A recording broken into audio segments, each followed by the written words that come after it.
The wait is over. DraftKings Sportsbook, an official sports betting partner of the NFL, is officially live in Ohio. Now you can legally bet on all your favorite sports anytime and anywhere right here in Ohio with DraftKings. For a limited time, new customers who sign up with code DEFEND will receive $200 in bonus bets instantly. DraftKings has the best features including same-game parlays, player props, and more with fast and easy payouts right at your fingertips. Download the DraftKings Sportsbook app now. New customers can use code DEFEND to get $200 in bonus bets instantly when you place a $5 bet on anything. Only at DraftKings Sportsbook with code DEFEND. Gambling problem? Call 1-800-GAMBLER. 21 and over and physically present in Ohio. Valid one offer per first-time depositors who have not already redeemed $200 in free bets via pre-launch offer. Minimum $5 deposit and wager. $200 issued as bonus bets. Eligibility restrictions apply. See dkng.co/OH for terms. At the Home Depot, we're dedicated to helping you build the skills that get your home projects done right. That's why we offer free and interactive online DIY workshops. During the live streams, our knowledgeable associates help you tackle your DIY projects no matter your age or skill level. You can learn how to install new single-pole switches, as well as standard duplex and GFCI outlets. Register for free at homedepot.com/workshops. The Home Depot, how doers get more done.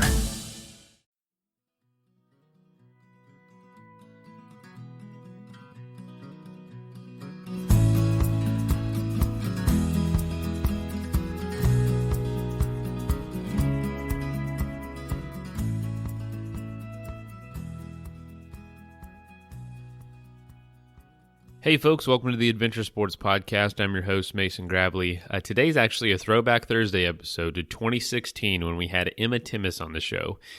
Emma was hosted by Travis, the host at the time, and she is now a two-time Guinness World Record holder, most recent fastest crossing of New Zealand on foot for a female of 20 days, 17 hours, 15 minutes. And it was done just recently, 18th of December, 2021 to January 7th, 2022. So just over a year ago now.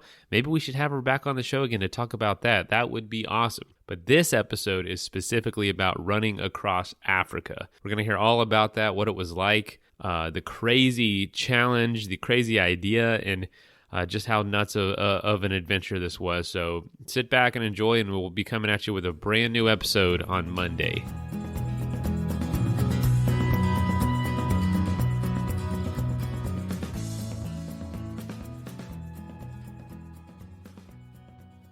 Welcome back to another episode of the Adventure Sports Podcast. This is Travis.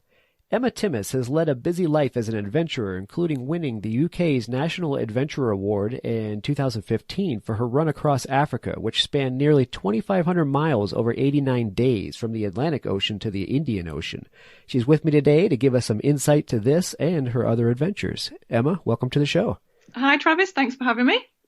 Good to have you. So let's dive in. Misadventure. I've been looking to see what things you've been up to lately, and you are all over the place. Traveling girl and running and roller skating and doing all kinds of things. So I want to jump in by seeing how it is you got started in this kind of adventure lifestyle. Well, completely not deliberate. I never intended to have this lifestyle. I wanted to just be normal, but I don't know. It all just kind of happened, and one thing leads on to another. So I guess it really started back in 2011 when I was working for the RSPCA. Just in case listeners aren't sure what the RSPCA is, it's the Royal Society for Prevention Against Cruelty to Animals. So kind of like being a police officer, but dealing with animal cruelty. And it's a charity in the UK, and I was working for them, and I really wanted to do something to raise money for the charity, and specifically for a wildlife centre that was near me that I was using quite regularly. And at the same time of having these thoughts, Eddie Izzard was running around the UK, running loads of marathons, I think 41 marathons, 43 marathons, something like that. And he was a lot older than me, and he was unfit. And I thought I was quite fit at the time and relatively young. So I decided I was going to do some massive run, and decided to run across South Africa. And that was about 1,500 miles, which was about 57 marathons in 57 days. So that was way back in 2011, and that kind of kicked it all off. But I just did that as a fundraising thing for the charity that I was working for, and never really intended to do anything else afterwards.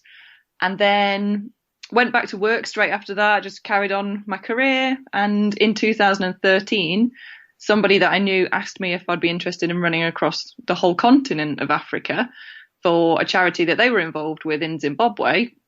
So that happened, and then various other adventures have just kind of come from that, and just one thing leads on to another. And like you just said, I am all over the place. I feel like I never stopped still at the moment. So that's how it all began, really. Well, it just becomes an addiction, doesn't it? It does, yeah. And I don't know, just more opportunities appear. And I recently came across a phrase that I saw on the internet, and I thought, oh my God, that's actually what I've got. And the phrase is FOMO, which is fear of missing out. And I feel like actually that like really struck a chord with me. And I was like, that's what I've got. I've got fear of missing out. If I ever hear about any of my friends that are doing an adventure, or if I see a photograph of a beautiful place, I'm just like, I'd need to be there. I want to do that. I don't want to miss out on anything. I've completely got FOMO. So that's how just, like, it goes on and on and on. That's hilarious. Yeah, it's funny. I've seen that that acronym before and didn't put much thought into it. But now that you describe it again, I'm wondering if I have the same problem. I'm looking at my garage and all of the hobbies that I've built up sitting in that garage right now. My wife is like, you have too many hobbies. You need to, and they're all adventure oriented. You need to maybe slim a few of those down. But I think doing this show and talking to others, and you talking about other adventures, and you're thinking, well, I got to try that, of course. That sounds awesome. So yeah, that's a real problem, I guess. I know. I think maybe this is like an illness or a disease that actually, like, people that are interested in adventure, we have this illness. That's funny. Well, you could have much worse illnesses, so that's definitely. FOMO's okay. Yeah, definitely. So your run across South Africa, that was on the Freedom Trail, and you were actually the first female to run the length of this. Did I read that correctly? Yeah, that's it. I would have said that I was the first person to run it, but actually, so the Freedom Trail is a mountain bike route, and the person that founded the mountain bike route, he ran it while he was trying to decide where the route was going to go. He actually ran the whole route and put it all together in that way. So he didn't deliberately run it as like, I want this to be a run that people do, or that he was deliberately going out to create a run. He was trying to find a route to put the mountain bike track through. So he was the first person that did it, and then it became a mountain bike race. And then when I was looking at where I was going to do my big run that I wanted to do, I contacted him and said, oh, is it possible to run it? And he said, well, it is possible, because actually I did it when I was trying to figure out where the route was going to go. So I think I was probably the first person that ran it as a deliberate, I'm going to run this and going to do it for charity. But he had run it before, and obviously had a lot more experience of the area and knew what he was doing probably a lot more than I did. Well, I imagine, yeah, I think you're right. You're the first person to run the established route. He probably ran around in a lot of little circles trying to figure out which way the route should go. So yeah, I think you should take that one. He probably ran a lot more miles than I did trying to figure it all out, yeah. Right. So that's a mountain bike ride. We'll have to check into that and maybe get somebody on that's done that route on a mountain bike. That sounds pretty cool as well. Yeah, I think it's pretty hardcore as well. They do it in the winter, and apparently some of the areas have like 6 foot of snow that you're trying to push your mountain bike through. So I think, real hardcore people do that. This is just not packed single track riding. This is grueling from the sounds of it. Oh, cool. Yeah. All right. Well, you also did a cycling trip to the Dolomites. Can you tell me about how that went about? Yeah. So when I was doing my bigger run across the whole continent of Africa from Namibia to Mozambique, I had somebody with me for support on a bicycle the whole way. So literally supporting me right by my side, having water and food and first aid equipment there for me when I needed it. And as we were running along, we were just talking about things that we were going to do the next year, and didn't really have many plans of anything exciting for the next year. And this person, Mike, he was actually my climbing partner at the time. We'd been climbing together for about 3 years. And we were just thinking what we could do the next year. And we thought, wouldn't it be amazing to go on a climbing holiday or a climbing adventure? And the Dolomites had always appealed to me. I wasn't even really sure where the Dolomites was. I'd just seen these amazing pictures of really high cliff faces. I knew that it was called the Dolomites. And I was like, well, I want to go to the Dolomites one day. So we'll figure out where that is and we'll get ourselves there. So that was kind of how that began. And we're both pretty like dirtbag lifestyle people. We don't have a lot of money. We don't do things in a fancy way. We don't stay in hotels. So both me and Mike decided the cheapest way to do this and way to make the best adventure out of it would to be both get touring bikes, like pile up all of our kit onto our touring bikes, all of our rock climbing gear, ropes, all the trad climbing equipment, all the metal work, all of our tents, stove, food, water, everything that we would need. And we cycled from Manchester, where we were both roughly living, all the way across Europe to northern Italy, to the Dolomites, figured out where it was in the end. So it took us about 3 weeks to cycle there. And then we had 7 weeks just cycling around and around the Dolomites and going to all the amazing climbing places and just climbing some epic long climbs. Like on a daily basis, we'd be climbing like between 200 meter and 1,000 meter cliff faces and just spending all day out in the sun cycling and rock climbing. It was just one of the best things I've done in my life. Like, I always think back on that trip and think that was when I was really happy and really kind of paved the way of thinking this is what I want my life to be like. Outdoors, doing something that I love in the sunshine. It was an amazing trip. And then after 7 weeks of climbing there, we started to cycle back, but the weather had turned quite bad. So we actually cheated a little bit on the way back. We only cycled halfway back and then got a lift because the weather was so horrible. Cycle touring in the rain is just not fun when everything that you're wearing is soaked and then you don't have anywhere to dry anything. We were wild camping. It's not like we had access to like shelter to dry stuff. So it was pretty miserable. We cheated a little bit on the way back, but yeah, I think that's okay.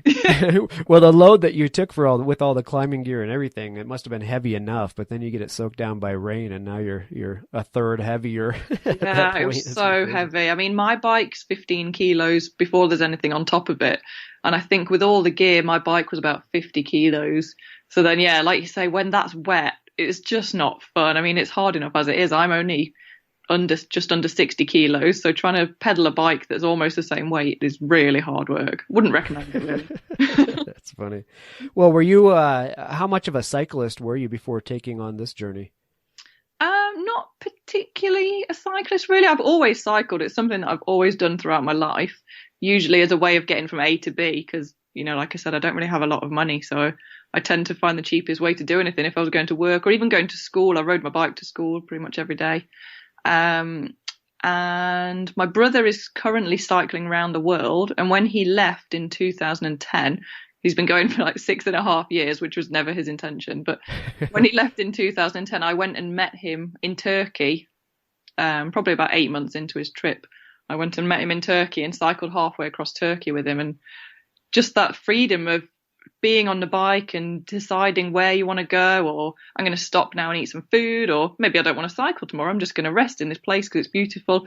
I just really thought from experiencing a little bit of his journey, it really put like a bit of a desire in my head that I wanted to do some cycle touring and experience that freedom and the beauty of just having such a simple life and traveling around amazing places. So it was something that I've wanted to do, and I still want to do more, actually. I think it's a really good way to travel. If you're passionate about traveling and about adventure and about fitness, then it combines all of those things. And I just think it's a really lovely, really simple way to travel. Yeah, I would absolutely agree. I can relate to that. You know, I've gotten back into mountain biking. You know, I used to ride a lot now, and I was off of the mountain bike for quite a while. My son has gotten back into it, which drew me back into it. And now, you know, after riding and doing some more grueling rides, I keep thinking after, you know, talking to people who are doing bike packing and looking at these long trips, that I want to start putting trips together next year just to start touring on the mountain bike, because you're right. You know, you get a chance to slow down like that. You can really see your world in a different light, and it's a simple way to go. It's economical, and it's, there's not much that's better than that. Yeah, I think, I don't know. There's something else about cycling that I don't know if this is just me that feels this or if everyone feels it. I really have no idea. But as soon as I get on a bike, I just feel like a child again, like freewheeling down a hill and just like the breeze going past your skin. And I don't know, there's just something really childish about it. That's just such a lovely feeling. It makes you feel like a kid again. It absolutely does. Well, you're right. I mean, we learned to ride bikes when we were kids, and then we grew up and we ended up driving cars and getting jobs and doing all this adult stuff. But the bicycle takes you back to your childhood. Nobody ever forgets how to ride a bicycle. And yeah, I agree. That is part of it. It's so good. It's just, it makes you feel really amazing. I love it. That's cool. Well, one of these days I'm going to track down your brother Lee and get his thoughts on his seemingly perpetual ride around the world at this point. Yeah, I wanted to give your dad a shout out, Ken, who tipped me off to you guys and your adventurous lifestyle. So thank you, Ken, for recommending these guys. So. Oh yeah, cheers, Dad. Thank you. So let's talk about the award they alluded to in the intro. You were awarded the UK National Adventurer of the Year award in 2015, and this was for running across Africa, which again, it was 89 days and almost 2,500 miles. Let's talk about that a little bit. One, did you know that you were going to get the award, or were you surprised by it? I was completely and utterly surprised by it. I really didn't expect to win it at all. I was actually in Australia at the time when the awards were being given out, when the ceremony was happening, and a friend of mine went to the ceremony, and we spoke to each other the day before or a couple of days before, and she said, I'm thinking about, if you win the award, what should I say? Do you want me to give a shout out to anyone? And I was like, seriously, Emily, don't even think about it. Definitely not happening. Don't worry yourself. There's a free bar. Just go and have some drinks. You don't need to stress about anything. It's not going to happen. Because I'd looked through the other people that I was up against, and they'd all done such amazing things. And the category that I was in was for physical endeavor. And from what I could see about these other people, I thought everything that they'd done was way more physically demanding and hardcore, and people were doing things alone without a support team. And I don't know, I just thought everything else looked way more hardcore. Did not expect to win at all. So then when I got a message the next day saying you won it, I couldn't believe it. But I was so happy because I didn't think that anyone knew anything about my run. I didn't expect anything at all. And it was so nice. I was really grateful, but was not expecting it whatsoever.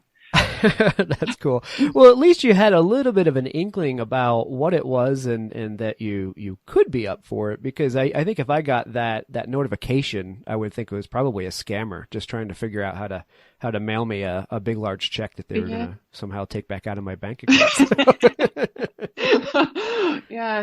I was really shocked. And I probably would have thought exactly the same as you. I'd be like, yeah, whatever. They don't really think of me like that. It's not going to be me.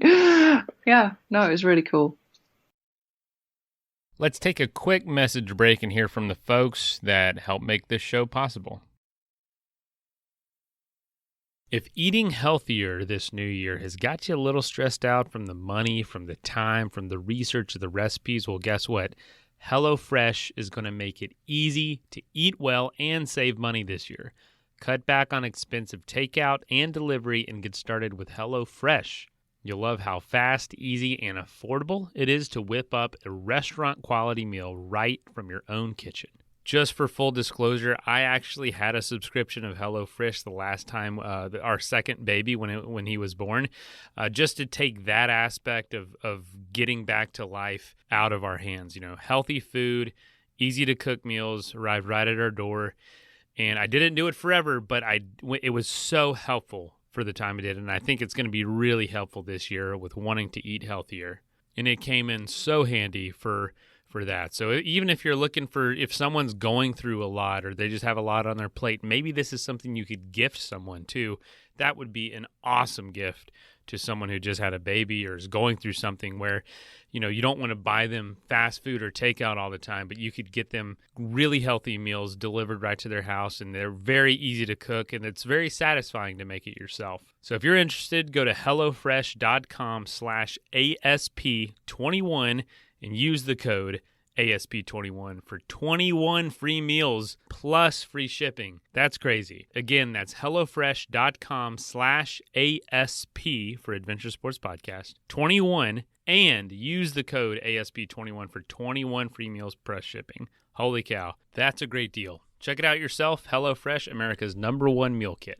DraftKings Sportsbook is officially live in Ohio. New customers, download the DraftKings Sportsbook app and use code DEFEND to get $200 in bonus bets instantly when you place a $5 bet on anything. That's code DEFEND, only at DraftKings Sportsbook. Gambling problem? Call 1-800-GAMBLER. 21 and over and physically present in Ohio. Valid one offer per first-time depositors who have not already redeemed $200 in free bets via pre-launch offer. Minimum $5 deposit and wager. $200 issued as bonus bets. Eligibility restrictions apply. See dnkg.co/OH for terms. At the Home Depot, we're dedicated to helping you build the skills that get your home projects done right. That's why we offer free and interactive online DIY workshops. During the live streams, our knowledgeable associates help you tackle your DIY projects no matter your age or skill level. You can learn how to install new single-pole switches, as well as standard duplex and GFCI outlets. Register for free at homedepot.com/workshops. The Home Depot, how doers get more done. That is plenty of that for now. Let's get back into the episode. Okay, so that was for your run across Africa. Tell us a little bit more about that, some of the highs and lows of that journey, because that's no small endeavor. No, it's funny. I've just been reading through my diary that I wrote about it while I was on the adventure. I wrote a diary every day because I've got a terrible memory, like a really, really terrible memory. You would think there's something so significant as running across a continent, you'd remember it, but actually I've got such a bad memory, I can't remember things. So I just read through my diary over the past week, and I think I'd blocked out how much pain I must have been in, because when I've thought about it in the past, I've been like, yeah, my knees were kind of aching a lot, but you just get on with it, push on through. But reading through the diary, it's like, oh, today my ankles are swollen. They can hardly move. I'm really stiff. The next day, oh, I've got this big lump swollen behind my knee. Hopefully it'll go away. Every day was like some different injury and different pain that I was feeling, which I didn't actually remember. But now reflecting on it, I think, I was in a lot of pain, actually. Maybe my body's not made for running. So, yeah, the physical side of things, it was really tough. But I think my body kind of got used to the pain after about 50 days. My body kind of realized what I was doing, and it was like, oh, she's going to make us run every day. We're used to this now, so we can just do it. So after about 50 days, it all got a lot easier. But the first month and a half was pretty tough physically, just getting used to what I was doing and putting myself through that strain. And the weather was quite up and down as well. I guess you would probably expect Africa just all to be really hot and really dry, but it wasn't like that at all. We started on the west coast in Namibia, and the middle of the day was really hot and really dry and really windy as well. But at night time it was freezing, because it's kind of like a desert there, and it gets really cold at night, which wasn't something that I was particularly expecting. And then running all the way across to the east, where it was more like a jungle kind of environment, really hot, really humid. And then at nighttime, the humidity just didn't go away. So trying to sleep in a tent at night was really hard when you're just so hot. Just reading through my diary then, quite a few days towards the end, I was saying that in the morning I was just waking up in a pool of my own sweat, because it was just so humid that just sweating throughout the night, just lying still all night with no clothes, no sleeping bag, just the inside of the tent, not even got an outer on, and you're just boiling hot. So trying to get some sleep was really tricky as well. Just everything, like Africa likes to throw things at you in like a hardcore way. And then obviously animals as well. There's dangerous animals around, scorpions, snakes, elephants. There was a few nights where I was woke up in my tent in the middle of the night because elephants were stomping past the tent. Obviously that's a bit of a concern, but nothing happened in the end, thankfully. And yeah, just temperatures were incredibly hot. One of the people on the support team got really, really ill because it was so hot. I think they got a bit of a stomach infection, but I guess due to the heat that you're living in, everything just seems 10 times worse. And then they ended up in hospital on a drip and was pretty ill. But the whole thing was quite incredible. Yeah, lots of highs, lots of lows, which a lot of them I'd forgotten about, but reading them all in my diary now.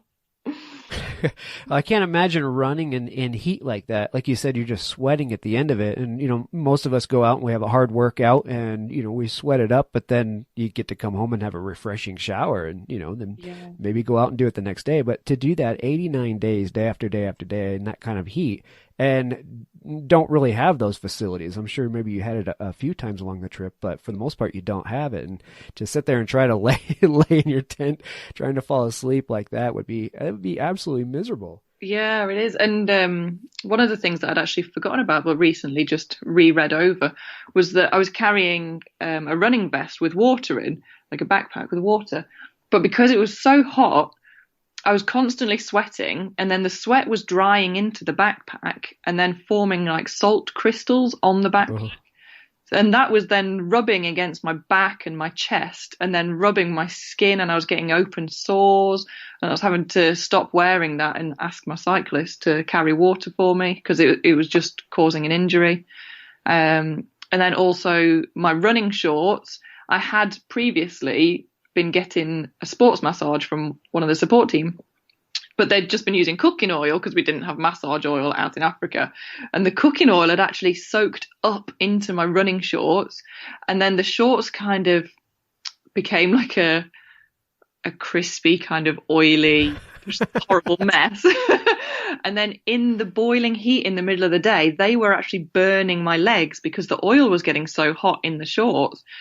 These are all just things that you wouldn't even think about. Like, there's no way you would have ever imagined that would happen. But there were horrible things like that I was having to deal with. It wasn't just the fact that you're running in a really hot place. And like you said, you're not going to go somewhere at night and be able to wash everything. So these like salt crystals that were forming on my vest, they just stayed there. We didn't have enough water to spare for washing, things like that. The water we had was for drinking, and that was the priority. So there's just, a million and one other little tiny things that you wouldn't ever think about that were really irritating things. That's funny. So when you got future offers for massages, you just said, no, you keep your cooking oil. I'm good to go. Yeah, I've already been cooked now. I'm nice and roasted. Leave me alone. I'm well done. Thank you very much. Yeah. That's funny. Yeah. Well, I think there was a funny story about how Sarah Williams from the Tough Girl podcast got you to do the Hadrian's Wall run. Yes. Can you tell that? So, just to let all your listeners know, at the moment, I'm on day 22 of a detox. I've given up alcohol for a whole month. I'm on day 22. I'm trying to be very strong. So a few months back, I went to Sarah's house for a dinner party, and I arrived there earlier than everyone else. So she cracked open a bottle of wine. I'm quite fond of my drink. So by the time anyone else had arrived, I'd probably drank about a bottle's worth of wine, and she'd had probably about the same. Perfectly primed. Yeah, exactly. And then we were just talking about plans for the year, and I was heading off to Africa for the summer, but then returning to the UK later. And she was like, oh, I've had these ideas that I've wanted to do for a while. I've been looking at Hadrian's Wall. Do you want to come? And I was like, yeah, let's do it. I've drank about a bottle of wine. I can't possibly say no. And I've got FOMO. I've got serious FOMO disease, fear of missing out. So yeah, let's do it. And that was that. Like, we made that little plan and then didn't really speak about it to each other whatsoever until about a month before we were going to do it. I sent her a quick message and said, is this really on? Are we actually doing this? Is this a serious thing? I was a bit drunk. And she was like, yeah, I'm dead keen. And then that was it again. Didn't really have any communication again until about a week before. And we were like, are we still doing it? Like, yeah, we're doing it. And that was that. Like, seriously small amount of planning. She had some maps. She had a book. My boyfriend was the support driver in the car. He'd got a car. So that was that. Off we went and we did it. It was pretty cool.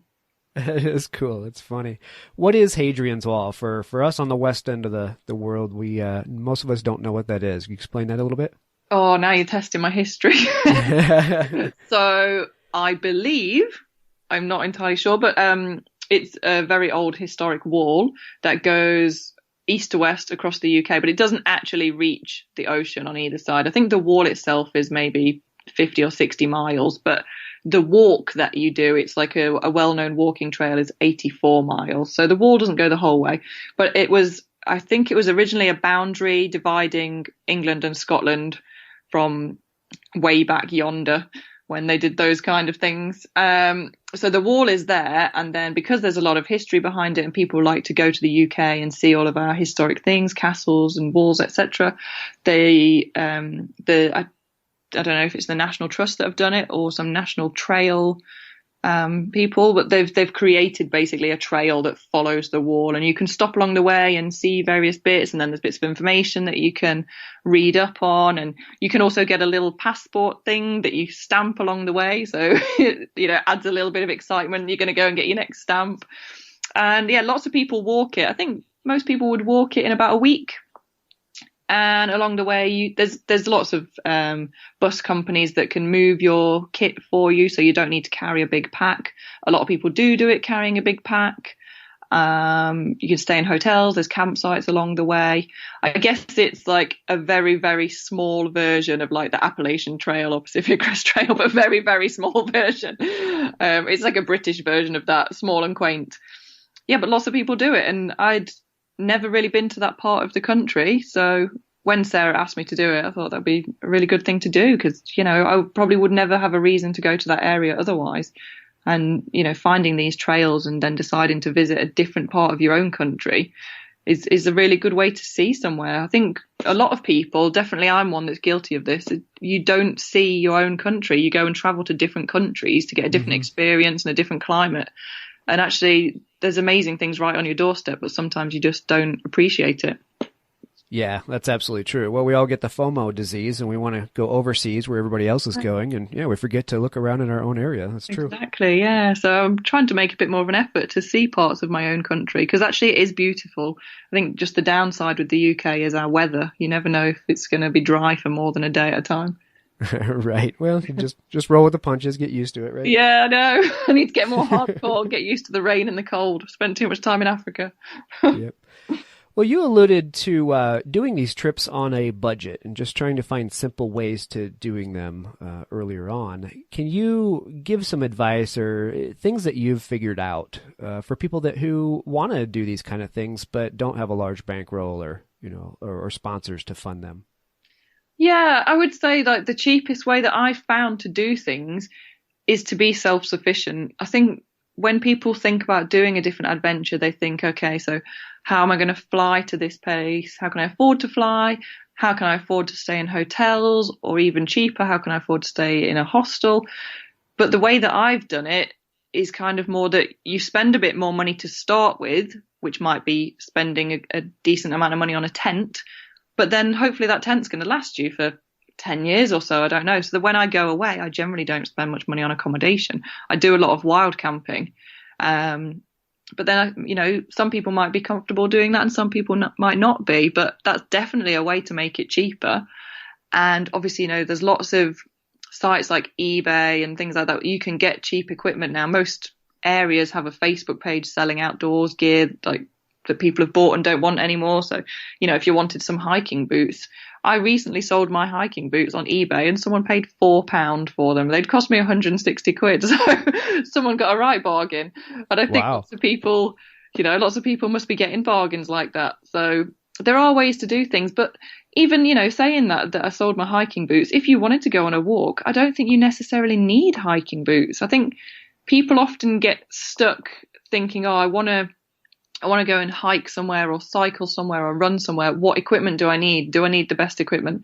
But actually you can do things with very basic equipment. I don't think you need to have all of these things. I know people like to buy stuff. I think that's a thing nowadays, isn't it? People like to buy things.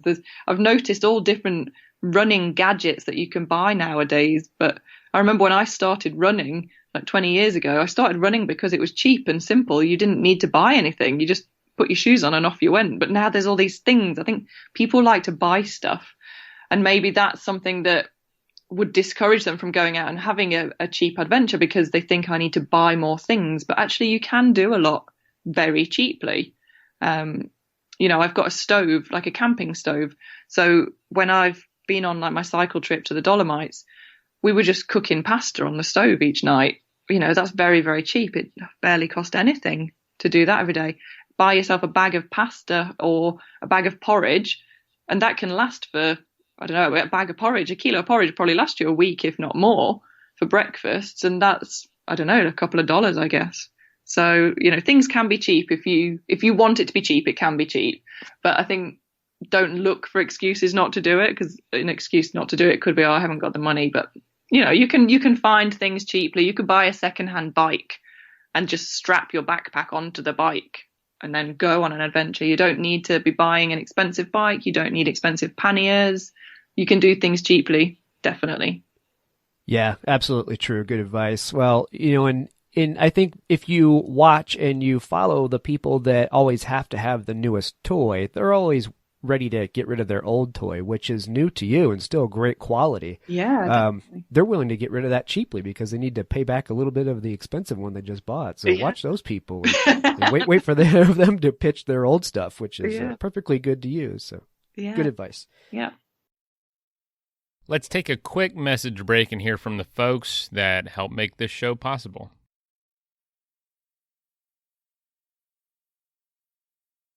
That is plenty of that for now. Let's get back into the episode. I wanted to talk about women in adventure. Unfortunately, I think we hear a lot about women wanting to go out and partake in these things, but just too afraid to do it. A lot of horror stories out there about the dangers and everything. And I wanted to talk to you. Obviously, you're out there doing these things, and there are things that can happen to us, dodging elephants and spooking scorpions on the hunt, those kind of things. But the real dangers really aren't there. What can you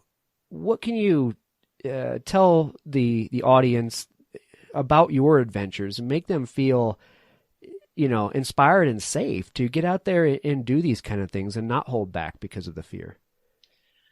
I recently did a walk in Australia that was, it was about a month of living out in the wilderness, and I hardly saw any people when I was on this walk.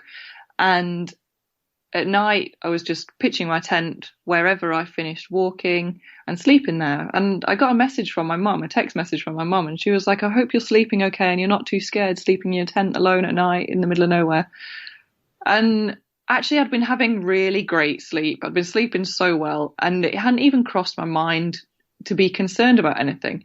And my response to my mum was, I'm not worried about anything. I'm sleeping really great because there's no people here. And I think the thing that would worry me most of all, but actually I'm not even worried about that, is that there'd be somebody out there that would want to do something bad to me. But that is very rare and very unlikely. But if you are taking yourself off into the wilderness, how likely is it there's going to be people around? There's probably no one around. Like this walk that I did in Australia was out in the middle of nowhere. And I just thought, actually, there's nothing that can hurt me, really. Because any creepy crawlies or whatever that you'd think might go into your tent, well, I've zipped them out. I've made sure my tent is completely zipped. They're not coming in. There's no people around here. They're not going to break into my tent and steal anything. And I don't think people would do that anyway, because you'd have to be a really bad person to steal a tent or an item off of someone that's camping. They've clearly got nothing with them anyway. So I think it is just mostly it's in your head. You're feeling like you're on your own and that something might happen. But if you actually stop and think realistically, is anything going to happen? It's very unlikely. And the amount of people that you see nowadays that are going out and camping in the wilderness and nothing's happening to them, I don't think there's much to worry about. But then I wouldn't want to say that to someone and then they go out and something awful happens to them. But I don't see that it does happen. And if anything, I think sometimes being a female on your own is kind of more of a benefit, because you'd have to be a really, really bad person to steal something off of a lone female, or to say something horrible to a lone female, or to attack a lone female. That's only really, really bad people are going to do that. And actually, the amount of really, really bad people in the world is very minimal, I believe. Yeah, no, that's absolutely true. Well, I think you have to look at things statistically. We're somehow all willing to hop in our car and go down the interstate, the highway, to go to our desk job, where we sit still all day long and obviously risk heart disease and all that kind of stuff. But you risk automobile accidents, which statistically are much more likely to happen than something happening out in the wilderness, like you're saying. But we're somehow willing to do that, but we're not willing to go into the wilderness where you are completely safe. I mean, statistically, you are completely safe. So it's a mindset. You just have to reverse that mindset and let yourself relax about it. Yeah, and actually something that I've found over time, the more time that I've spent in my tent in the wilderness, I actually find it really, really relaxing now. And I sleep way better when I'm in my tent and just out in the wild, in the forest or up a mountain or something. I sleep a lot better in my tent. And I don't know if it's just, getting used to it and knowing actually I am really, really safe here and I'm close to nature. And I don't know, maybe it's even something to do with, there's not all these electronic things buzzing around my head like you might have in your house. You're just out in the wild. And I find it really, really peaceful now. And hopefully if somebody is inspired to go out and to start camping in the wild, hopefully they would, after a little while of doing it, the anxiety would go away and they would feel more relaxed and then go, actually, yeah, this is really, really nice. I'm very chilled and I'm sleeping better and I'm at one with nature. Hopefully that would come to you as well. Yeah, absolutely. Well, how about a fun little story? There's one about roller skating across the Netherlands called The Great Escape. So let us in on that one a little bit. What happened there? Yeah, so when all the preparation was going on for running across Africa, obviously that's a huge event. There was a lot of training involved and a lot of preparation, lots of organisation.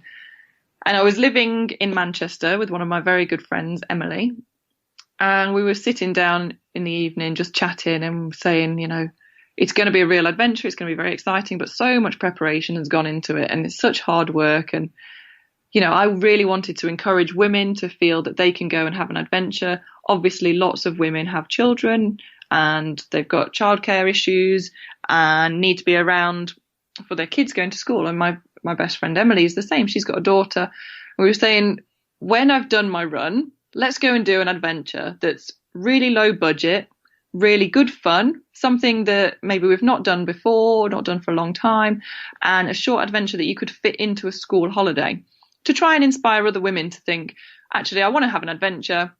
What can I do? It doesn't need to be a long way away. I've got childcare problems, but I can squeeze it into a school holiday, this kind of thing. So the idea came about because I think Emily had recently been to her daughter's 14th birthday party, which was a roller skate party. And she was saying how fun it was.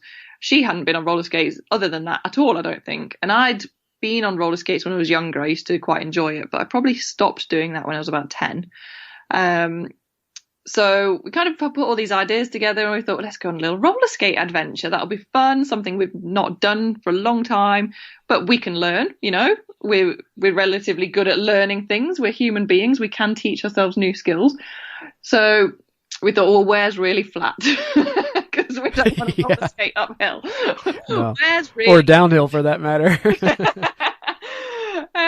So obviously the Netherlands or Holland, whichever you call it, is quite a flat country and they've got a really good system of cycle lanes going through the whole country. So it all kind of works out well with that. So we just thought, well, we'll roller skate across the Netherlands. And we had to pick where we were going to and from. It didn't really matter. We just wanted to go across the country. So we found a place on the east of the country called Overdinkel. And we just thought that sounds really funny. So we'll start from there because we like the sound of that name. Very serious preparation went into this, obviously. So we started from Overdinkel and then we just headed west to the coast. We made a rough plan of where we would go and roughly how much distance we would do each day. And because we wanted to keep it on a budget, we decided to use couch surfers. Do you have couch surfers in the US? We do, yeah. Yep. So obviously an online facility where you can find an area and see if there's somebody that wants to allow you to stay in their house for free. Maybe you offer to cook them a meal. They might teach you something about their culture. And yeah, so we used couch surfers and I just wrote to a load of people that were along the route that we were going. Obviously a lot of people would respond and say, sorry, that time isn't convenient or it's just not possible. And that's fine. But then other people wrote back and they were like, yeah, we'd love to have you crazy roller skating English people come to our house. So we managed to go the whole way across the Netherlands, which took a week. We did it the whole way without spending any money whatsoever on accommodation. Wow. And didn't really have to spend much money on anything else. We've got some really cheap supermarkets in Europe, so it didn't really cost too much money for our food either. And we had a great time, and we met such a different array of people. Like, we stayed with students, we stayed with people that hardly had any money, we stayed with people that have got a lot of money. We did all kinds of different accommodation and met all kinds of different people, and it was just a fantastic way to do it.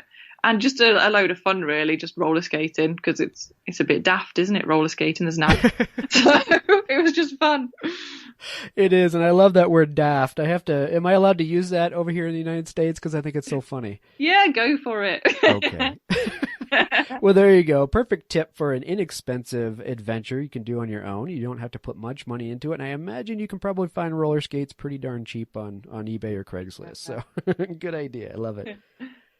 All right. Well, good deal. I've loved listening to your adventures. I've had a smile on my face the entire time talking to you. It's been great. And I did want to give Sarah Williams another shout out, because I did notice that you were on her episode or on her podcast as well. And if you guys in the audience have enjoyed listening to Emma, then you'll love Sarah Williams' podcast. So she talks to women from all over the adventure world for inspiration as well, just like we do. So go check her out as well. And it's fun that you guys are hanging out and doing things together. Yeah, very cool. Very cool. Yeah. All right, Emma. Well, thanks so much for joining me today. I loved hearing about your adventures, and I can't wait to see what you do next. Oh, thank you so much. Keep in touch. I'll update you. Absolutely. You do the same. Cheers. All right. Thanks. First of all, thank you so much for listening. It means the world to us that you choose to listen to the show. If you'd like to help us further, you can leave a review on iTunes, share us with your friends, your family. It goes a long way to growing the show. You can also support us financially through patreon.com/adventuresportspodcast. Link is in the show notes. And also, if you have an idea of who could be a good guest for the show, we're always looking for people to tell their story about the outdoors or adventure. So if you know someone, please reach out. Email us at info@adventuresportspodcast.com. And until then, get out there and have some fun.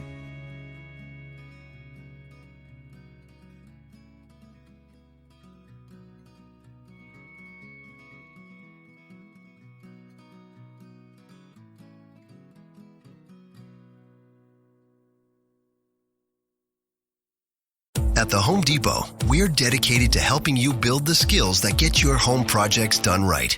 That's why we offer free and interactive online DIY workshops. During the live streams, our knowledgeable associates help you tackle your DIY projects no matter your age or skill level. You can learn how to install new single-pole switches, as well as standard duplex and GFCI outlets. Register for free at homedepot.com/workshops. The Home Depot, how doers get more done.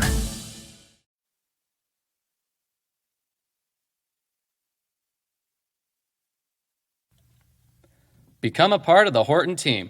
We're looking for welders, painters, assemblers, machine operators, cabinet makers, and other positions to build emergency vehicles that help save lives. Join us at our hiring event on Wednesday, January 18th from 2 to 5 p.m. at 3800 McDowell Road in Grove City.